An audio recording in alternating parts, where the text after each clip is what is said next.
আসসালামু আলাইকুম ভিউয়ার্স। আজকে আমি আপনাদেরকে দেখাবো কিভাবে মোবাইল দিয়ে পাসপোর্ট সাইজের ছবি বানানো যায়। আপনারা আমার চ্যানেলটিকে সাবস্ক্রাইব করে দিবেন এবং ভিডিওটি ভালো লাগলে একটি লাইক করে দিবেন। তো কথা আর না বাড়িয়ে সোজা চলে যাচ্ছি কাজে। আপনি আপনার গুগল প্লে স্টোরে চলে যাবেন। এখানে গিয়ে উপরে দেখতে পাচ্ছেন সার্চ বাক্স, এখানে লিখবেন পাসপোর্ট সাইজ ফটো মেকার। এখানে এটি ডাউনলোড করে নেবেন।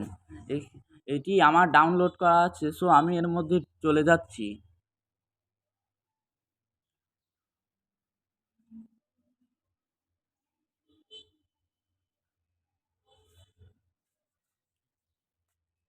এখানে দেখছেন ক্রিয়েট এ পাসপোর্ট ফটো, এখানে ক্লিক করে দিবেন।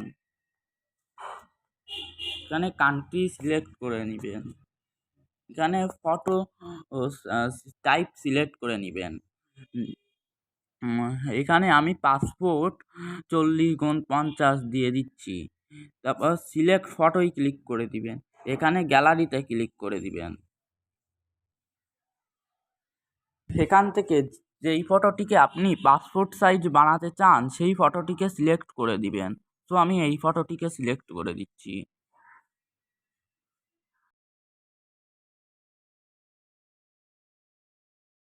তারপর এখানে উপরে এখানে উপরে রাইট দেখতে পাচ্ছেন, এখানে ক্লিক করে দিবেন।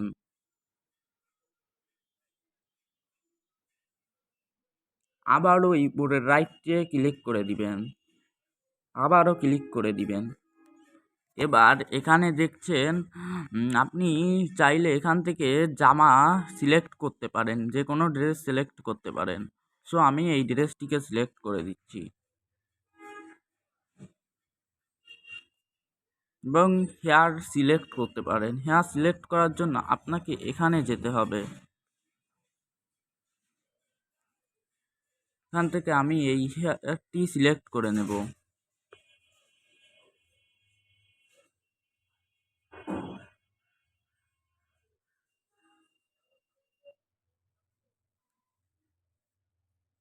আপনি এখানে বসিয়ে নেবেন।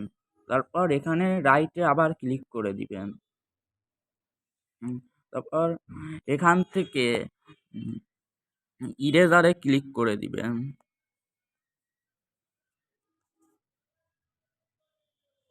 তারপর এটিকে একটু নিচে নামিয়ে দিবেন। তারপর এই জায়গা ম্যানুয়াল ইরেজ, এখানে ক্লিক করে দিবেন।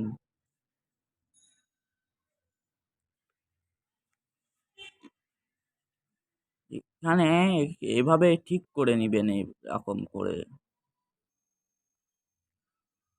সো আমি ঠিক করে নিচ্ছি। সো আমার এটি ঠিক করা হয়ে গেল। এবার উপরে এখানে দেখতে পাচ্ছেন ডান, এখানে ক্লিক করে দিবেন।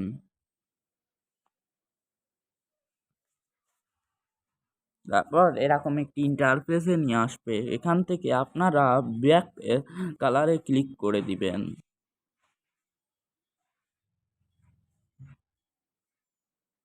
এখান থেকে আমি ব্লু সিলেক্ট করে দিচ্ছি। এরপর এখানে বর্ডারে সিলেক্ট করে দিবেন। সো আমি এখান থেকে বর্ডারে দিয়ে দিচ্ছি। এখান থেকে আমি বর্ডারে সাদা দিয়ে দিচ্ছি। তারপর এখানে উপরে টিক চিহ্নই আবার ক্লিক করে দিচ্ছি।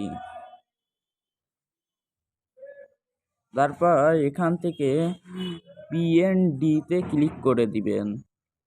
তো আমি পিএনডিতে ক্লিক করে দিচ্ছি, পিএনজি। সো আমার এটি হয়ে গেল। এবার আপনাদেরকে দেখাচ্ছি।